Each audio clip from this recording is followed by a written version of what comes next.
Calibration भी करना ज़रूरी होता है। तो हम यहाँ पर एक स्टैंडर्ड लोड लगा के देखते हैं कि उसका जो वैल्यू आता है वो फीडबैक वही देता है या नहीं। तो हम लोग इस प्रकार से हम लोग उसको चेक कर सकते हैं। तो ये कैलिब्रेशन रिग है।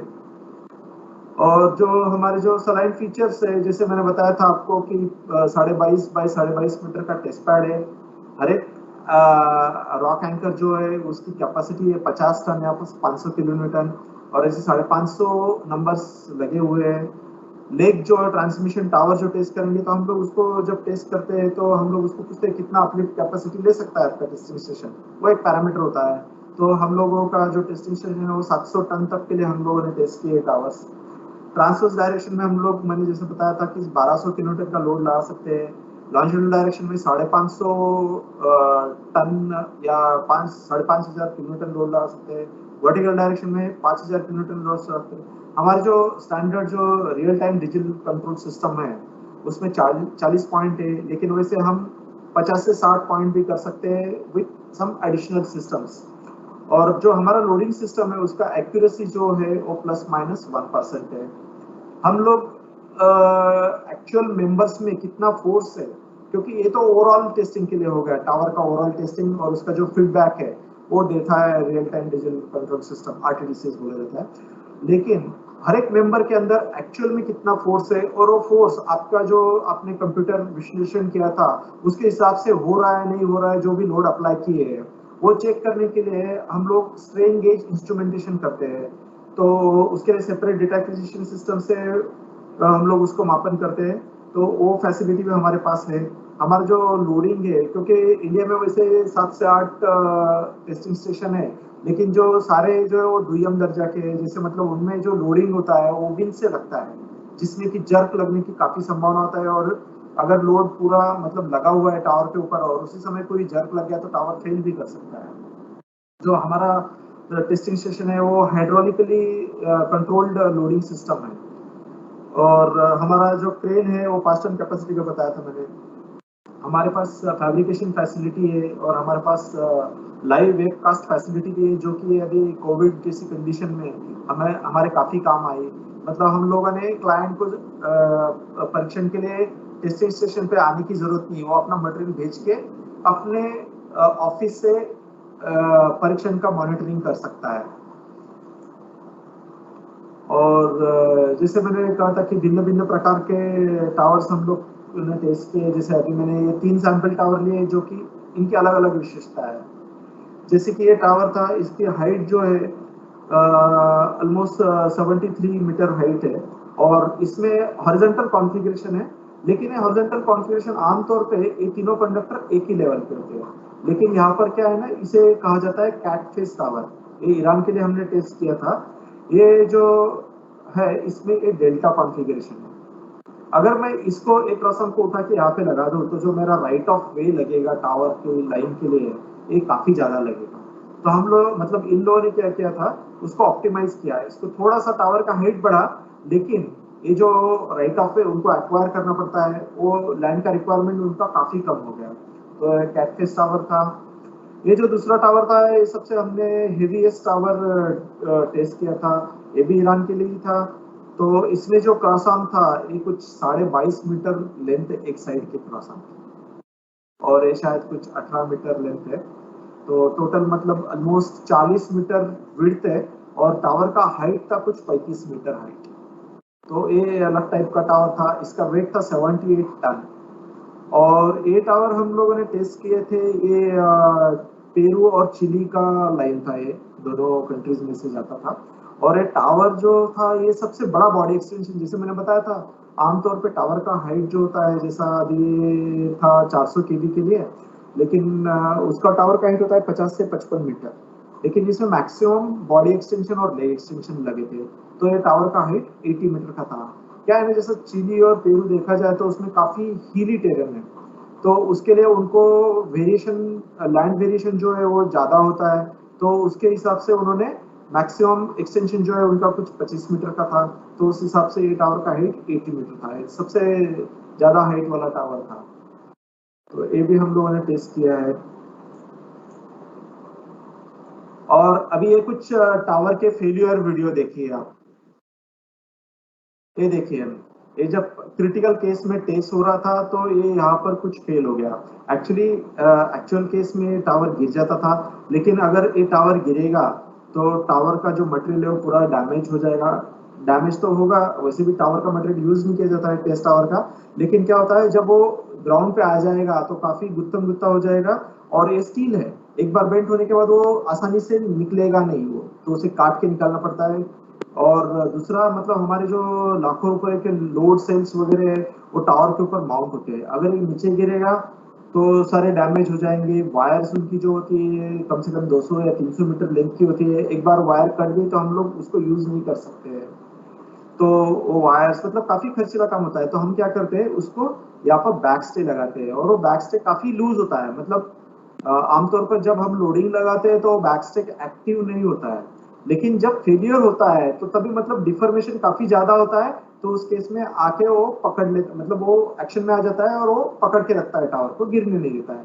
लेकिन कभी कभी ऐसे सर्कमस्टांसेस होते हैं कि हम लोग कुछ भी कंट्रोल नहीं कर सकते, तो उस केस में हमें वो लॉसेस तो बेयर करने ही पड़ते हैं, जैसा कि नेक्स्ट इसमें देखा जाएगा। अब ये जो बैक से लगी थी इस डायरेक्शन में लगी थी, ये देखिए ये पूरा टावर कोलैप्स हो गया।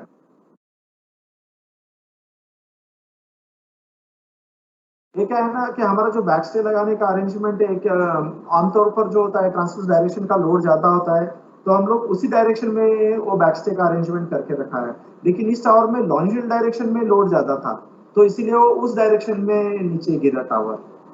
और अगला टावर जो है वो मैंने 80 मीटर का टावर का दिया था। ये टावर एक्चुअली पहले तो 2-3 बार लोकल फेलियर हुआ है, देखिए नीचे का काला मटेरियल है, ये गैल्वेनाइज मटेरियल है, ये इन्होंने 2-3 बार चेंज किया। लेकिन ये टावर जो था ये ट्रांसवर्स डायरेक्शन में फेल हुआ, लेकिन यहाँ पे जो बैकस्टे थी वो कुछ काम नहीं कर सकती। क्यों?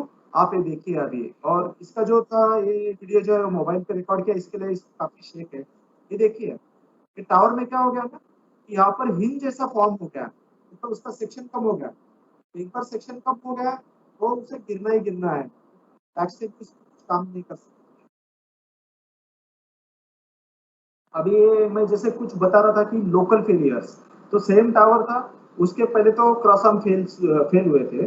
तो ये देखिए ये क्रॉस आर्म पे फोकस किया हुआ है कैमरा को, आप देखिए एक पर्टिकुलर लेवल के बाद ये दोनों क्रॉस आर्म जिनमें कि ब्रोकन कंडक्टर लॉन्जिटूडनल डायरेक्शन वाला लोड लगा था, ये दोनों ये देखिए ये फेल हो गए। और ये भिन्न प्रकार के फेलियर मोड्स है, जैसे टावर ओवरऑल बकलिंग हुआ है, यहाँ पर जो है वो लेग मेंबर, एक पैनल का लेग मेंबर बकल हुआ है। यहाँ पर जैसा ये के पैनल है नीचे वाला, तो के पैनल में हेलो, हाँ,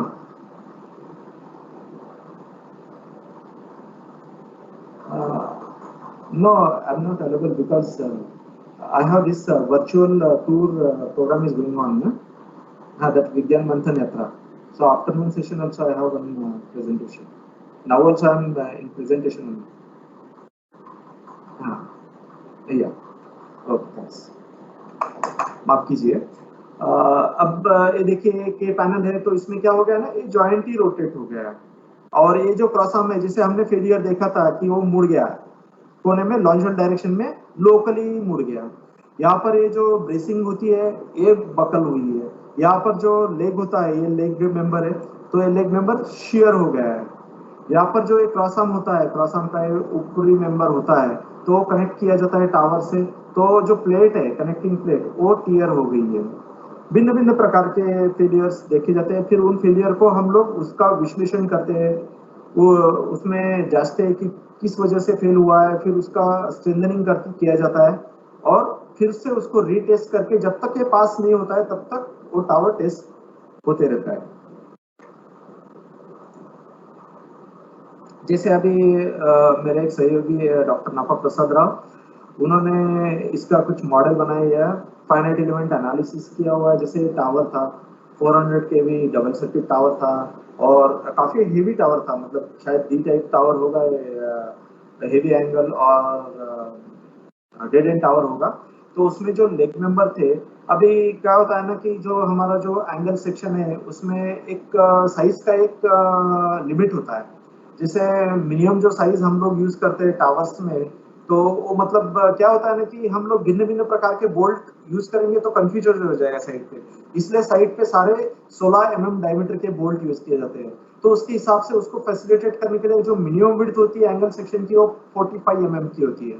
तो 45 बाई 4 mm थिकनेस मिनिमम होता है, और मैक्सिमम जो साइज होता है 250 एज पर इंडियन स्टैंडर्ड 200 है, लेकिन हमारे इंडिया में भी प्रचलित है 250 बाई थिकनेस तक जाते हैं। लेकिन क्या होता है जो मैक्सिमम सेक्शन है वो भी कभी कभी सफिशिएंट नहीं होता है, तो फिर हमें क्या करना पड़ता है, हमें बिल्टअप सेक्शन यूज करने पड़ते हैं। जैसे कि मतलब एक जो लेग है एक मेंबर के लिए हम लोग इधर 2 एंगल सेक्शन हम लोग स्टार कॉन्फ़िगरेशन में लगा देंगे, या 4 angle section back to back लगाएंगे। तो ये जो लेग मेंबर था इसमें ये जो एंगल थे ये स्टार कॉन्फ़िगरेशन में लगे थे एंगल, ये 2 एंगल पीछे मतलब उनका जो रूट होता है वहां पर उन्हें कनेक्ट किया जाता है ये गसेट प्लेट के हिसाब से। तो फेल कर गया था उसी सेक्शन में, तो फिर उसका ये फाइनाइट इलेवन मॉडल बनाया गया। तो फाइनाइट इलेवन मॉडल बनाने के लिए काफी समय जाता है, तो हर एक मेंबर का डिटेलिंग नहीं किया जाता है। पहले तो लाइन एलिमेंट से जनरेट करते हैं, तो पहले टावर लाइन एलिमेंट से जनरेट किया गया, फिर उसका जो फेल्यूर था ये और वो दोनों मैच करते थे, तो उसके बाद फिर उसका लोकल लेके उसमें प्लेट एलिमेंट्स से उसे जनरेट किया गया।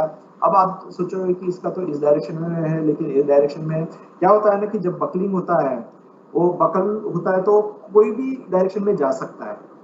मतलब अगर मैं एक लकड़ी का डंडा लूं और उसे कॉम्प्रेस करूं, तो कौन से डायरेक्शन में बकल होगा ये मैं प्रेडिक्ट नहीं कर सकता। वो बकल होगा, पूरा ओवरऑल लेंथ में बकल होगा अगर हाथ में पकड़ के मैं करूँ तो, लेकिन वो राइट साइड में होगा या लेफ्ट साइड में होगा वो डिपेंड करता है।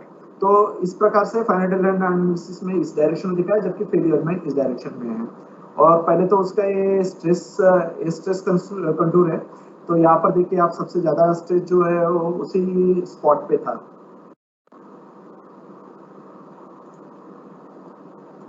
ये देखिए जैसे क्रॉस आर्म में कुछ लोकल फेलियर हुआ है तो उसे भी सिमुलेट किया गया। ये लोकल फेलियर आप देख सकते हो, यहाँ पर देख सकते हो स्ट्रेस पैटर्न है। फिर जो हमारा टेस्टिंग स्टेशन है ये भिन्न भिन्न प्रकार के जो अभियंत्रिकी संरचनाएं होती है उसके लिए भी यूज किया जाता है। जैसे कि मैंने पोल्स का जिक्र किया था, शुरुआती दिनों में हम लोग जो मतलब ट्रांसमिशन लाइन के लिए सपोर्ट स्ट्रक्चर था वो पोल्स यूज करते थे। तो शुरुआत तो पोल से हुई थी, और फिर बाद में लैटिस टावर आ गए, गाइड टावर आ गए, लेकिन अभी फिर से हम लोग पोल्स पे जा रहे हैं। क्या होता है ना कि जो सिटीज होती है वहां पर लैंड कॉस्ट काफी ज्यादा होता है, तो वहां पर अगर मैं 15 मीटर और 15 मीटर का लूंगा तो मेरा एक ग्राउंड होता है, एक ग्राउंड आ जाता है ऑलमोस्ट 2400 स्क्वायर मीटर का, तो सॉरी स्क्वायर फीट का ग्राउंड आ जाएगा जिसकी कीमत करोड़ों में होगी। अब उतना तो मैं अफोर्ड नहीं कर सकता एक ट्रांसमिशन लाइन टावर लगाने के लिए, जो कि कुछ लाखों का होता है। तो उसके लिए फिर से पोल आ गए जो कि थोड़े मतलब स्टील के वेट के हिसाब से थोड़े डबल या ट्रिपल वेट के होते हैं, लेकिन उनका जो जमीन का जो होता है लैंड मतलब जो होता है वो काफी कम होता है। मतलब यहाँ पर जो डायमीटर है वो सिर्फ 2 मीटर डायमीटर है। ये 400 केवी का डबल सर्किट पोल है। उसी प्रकार से ये 132 केवी का एंगल पोल है, मतलब यहाँ पे डायरेक्ट इंसुलेटर लगेंगे, जबकि ये सस्पेंशन पोल है तो यहाँ पे क्रॉस आर्म है, उसके नीचे सस्पेंशन इंसुलेटर लगेगा और वहां पर क्रॉस आर्म लगेंगे। ये माइक्रोवेव पोल मतलब कम्युनिकेशन टावर्स के लिए ये पोल बने हुए हैं। तो ये स्पन कंक्रीट से बना हुआ है। ये आप लोगों ने चौराहों पर हाई मास्ट देखे होंगे लाइटनिंग के लिए, जहाँ पर ऊपर काफी सारी लाइटें लगी होती है, ये 30 मीटर हाइट का होता है। तो ये भी हम लोगों ने टेस्ट किया था। और ये इसरो के लिए हमने आइसोलेटर टेस्ट किया था। क्या होता है ना, इसरो में आपका जो लॉन्च व्हीकल माउंट किया जाता है उम्ब्रिगल टावर के ऊपर, उसके चारों दिशाओं में लैटिस टावर्स होते हैं जिसके के ऊपर वो स्ट्रक्चर जो आपका रॉकेट होता है उसको सपोर्ट किया जाता है। जब उसका प्रक्षेपण किया जाता है तो वायर्स होती है वो स्नैप होती है। तो वो टावर्स जो है उसका जो लाइटनिंग से प्रोटेक्शन करना है उसके लिए उन्होंने आइसोलेटर बनाया था। ये कार्बन फाइबर से बना था, तो इसका परीक्षण हमारे टीटीआरएस में किया गया था। वैसे ही जो संचार के टावर्स होते हैं वो अलग अलग प्रकार के होते हैं। जैसे देखिए 80 मीटर हाइट का ट्रायंगुलर बेस वाला टावर है, क्योंकि यहाँ पर कोई क्रॉस आर्म वगैरह नहीं होता है, तो यहाँ पर आप एक लेग कम कर सकते हो, आप ट्रायंगुलर कॉन्फ़िगरेशन में कर सकते हो। ये जो अब ट्रायंगुलर कॉन्फ़िगरेशन जब बनता है तो अभी हमारा जो एंगल सेक्शन होता है वो 90 डिग्री का होता है, और तो जो ब्रेसिंग या हमारे जो डायगोनल मेंबर होते हैं ये वाले, ये डायरेक्टली फिर वो 90 डिग्री में नहीं बैठेंगे, क्योंकि आप उसका क्रॉस सेक्शन बना रहे हो ट्रायंगल, लेकिन आपके एंगल सेक्शन है 90 डिग्री में, तो फिर वहां पे क्या होता है, जो कनेक्शन होता है वो बेंट अप गसेट से होता है। तो वो बेंट अप गसेट जो बनती है, मतलब आपका फोर्स ट्रांसफर होगा member to gusset, gusset to again member, तो उससे उसका जो वेट है वो बढ़ जाता है। तो उसके लिए क्या किया, शिफ्लराइज टावर किया गया, मतलब वो एंगल सेक्शन होगा 90 डिग्री वाला, उसको रूट के पास थोड़ा डिस्टेंस छोड़ के उनको मोड़ा जाएगा, उसकी जो लेग्स है, मतलब एंगल सेक्शन के लेग्स है दोनों, उनको मोड़ा जाएगा 15-15 डिग्री से। तो फाइनली क्या हो जाएगा, वो रूट के पास तो 90 डिग्री है, लेकिन उसका ओवरऑल जो है वो 60 डिग्री बन जाएगा। या तो फिर हम लोग सीधा 60 डिग्री के एंगल यूज कर लो, या फिर ट्यूबुलर सेक्शन, जैसा भी ये GFRP नया मटेरियल है, ग्लास फाइबर रेनफोर्स पॉलीमर। सो इसके ये ट्यूब्स बने हुए थे, ट्यूब्स का इंटर ट्यूबुलर टावर था। ये GFRP के एंगल सेक्शन का है, हम लोग कुछ R&D भी कर रहे हैं इस मटेरियल को, क्योंकि हमें भिन्न भिन्न प्रकार के मटेरियल्स यूज करने हैं, ताकि हम लोग फ्यूचर में अगर हमारे पास लोहे की किल्लत हो जाती है तो हम लोग अलग अलग प्रकार का मटेरियल यूज कर सकते हैं। यहाँ पर ये देखिए हाइब्रिड है, तो यहाँ पर लेग सेक्शन जो है वो क्या होता है ना, जो GFRP है उसमें जो होता है उसका डिफ्लेक्शन काफी ज्यादा होता है, अगर मैं पूरा GFRP यूज करूँ तो उसे कैसे स्ट्रेंथन किया जाए, तो हमने हाइब्रिड टावर किया, जिसमें लेग जो है वो GFRP के रहेंगे, जो कि सबसे ज्यादा बड़े सेक्शन होते हैं, और जो ब्रेसिंग्स होंगे वो स्टील के बने होंगे, तो इसमें डिफ्लेक्शन काफी कम हो जाएगा। तो ये जैसे रूफ टावर जो एंटेना टावर्स होते हैं ना 9 मीटर या 24 मीटर हाइट के, उनको हम लोग डिजाइन कर सकते हैं यूज करके।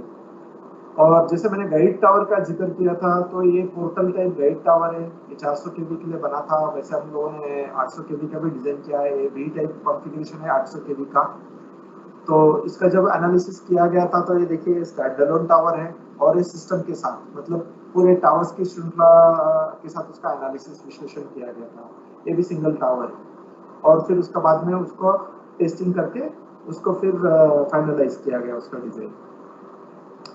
जैसे हम लोगों ने कहा था कि हम लोग सिर्फ टावर्स ही नहीं, अभी जो फैसिलिटी है उसको हम लोग भिन्न भिन्न एक्सेसरीज के लिए भी करते हैं। जैसे इंसुलेटर्स है, जैसे ग्लास के बने हुए सस्पेंशन इंसुलेटर है, एक ट्रिपल सस्पेंशन इंसुलेटर है, सॉरी एक ट्रिपल टेंशन इंसुलेटर है। एक्चुअली जब ग्राउंड पे तो टेंशन या सस्पेंशन दोनों सेम ही है, लेकिन जब टावर पे लगेगा तो ये इन लाइन लगेगा, सस्पेंशन इंसुलेटर सस्पेंड होते रहता है। ओके, सो ये ग्लास इंसुलेटर है, ये पोर्सेलेन इंसुलेटर है, लेकिन ये वाई कॉन्फ़िगरेशन का इंसुलेटर है। ये सब स्टेशन में आप लोगों ने देखा होगा कि ये पोस्ट होते हैं, इंसुलेटेड पोस्ट होते हैं, पोस्ट इंसुलेटर है। तो कभी कभी आप लोगों ने देखा होगा कि ये वी टाइप इंसुलेटर्स होते हैं, अगर कंडक्ट का स्विंग कम करना है तो वी टाइप इंसुलेटर लगाया जाता है। और ये जो है ये कंपोजिट इंसुलेटर बना हुआ है, आजकल ये इसका ज्यादा यूज हो रहा है। तो ये कॉर्ड टेंशन इंसुलेटर है, जैसा लोड बढ़ते जाता है वैसे उनके स्ट्रिंग्स बढ़ते जाते हैं, number of string. Single I insulator होता है, फिर डबल आई होता है, ये ट्रिपल है, और ये कॉर्ड इंसुलेटर है। ये पोस्ट इंसुलेटर का फेलियर देखिए, क्योंकि ये पोर्सिलिन का है तो इसका फेलियर काफी डिस्ट्रक्टिव टाइप का होता है।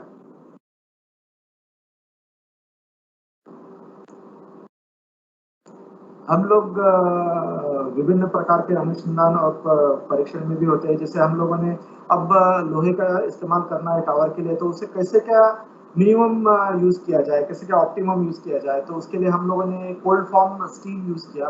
कोल्ड फॉर्म मतलब क्या होता है कि हम लोग प्लेट से उसको बिना हॉट रोलिंग किए हुए उसको मोड़ के, मतलब रोलर्स के सहायता से हम लोग उसके भिन्न भिन्न प्रकार के सेक्शन बना देते हैं।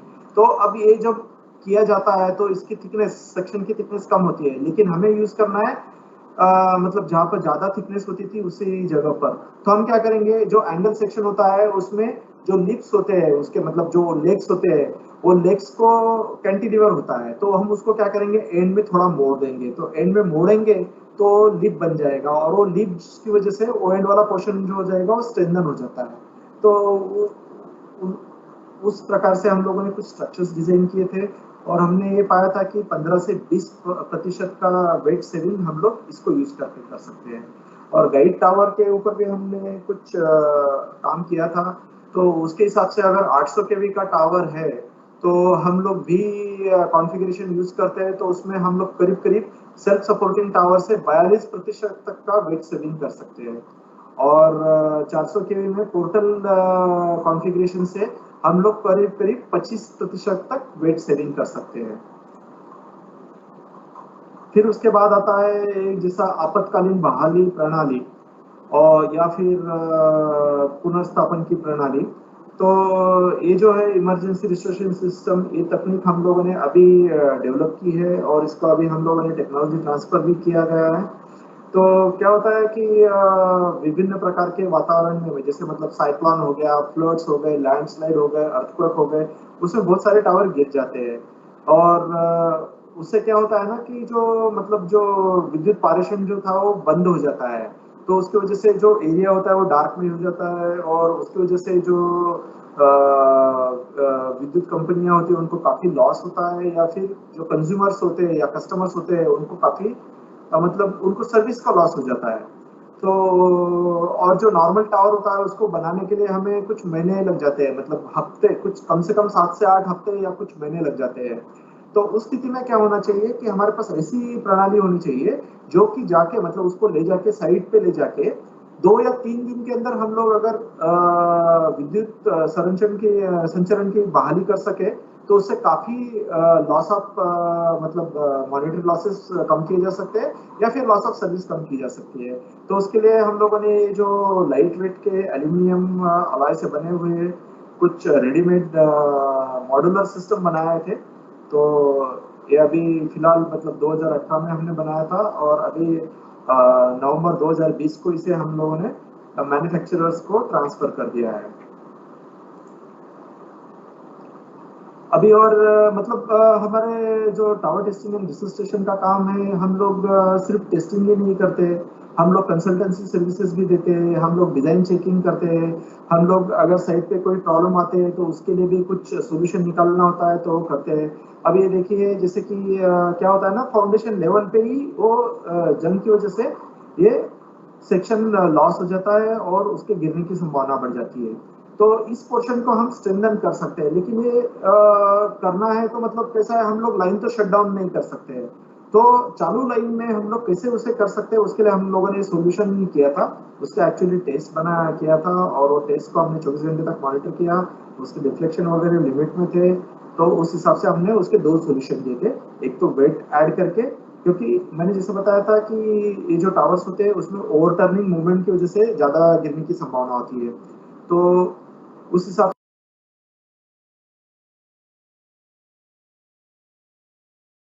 से ये टावर बनाया, मतलब टावर के लिए सिस्टम बनाई गई थी। और दूसरा, उसको गाइड करके हम लोग उसका ये जो निचला पोर्शन है उसको हम लोग रिप्लेस कर सकते हैं, नए मतलब नए मेंबर लगा सकते हैं हम लोग उसको। वो पोर्शन जो करोड़ हो गया है उसको काट के हम लोग नया मेंबर लगा सकते हैं। उसी प्रकार से साइट पे भी बहुत बार फेलियर हो जाते हैं। और क्या होता है, जैसे मैंने बताया था कि जो विंड होता है हमारे पास, तो वो रैंडम होता है नेचर में।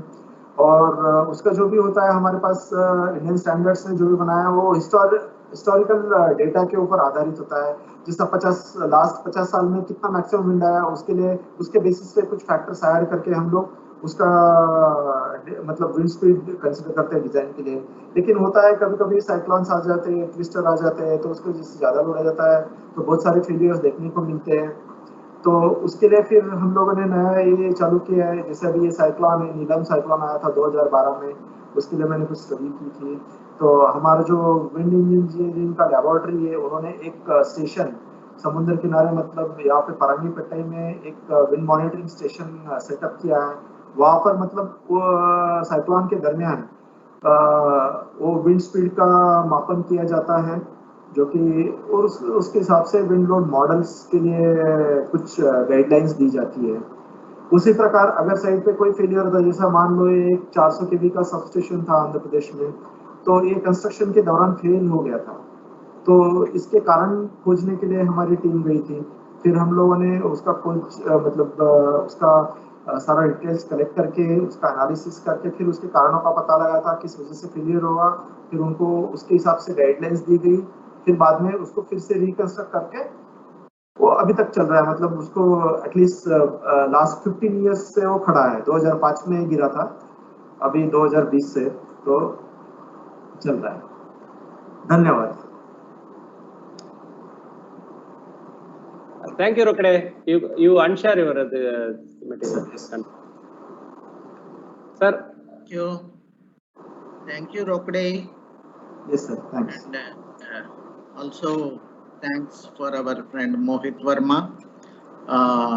Due to shortage of time. Sir, your video. Yeah, I will. Due to shortage of time, I think Abhishek may not able to do the presentation right now. However, in the afternoon session, we will have Abhishek program also.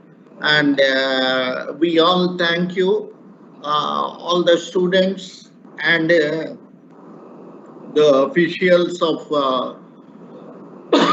Madhya Pradesh Council of Science and Technology for being with us. Afternoon session we will have at 2:30 as planned for 8th standard, 9th standard and 10th standard. Thank you all. Thank you. Bye.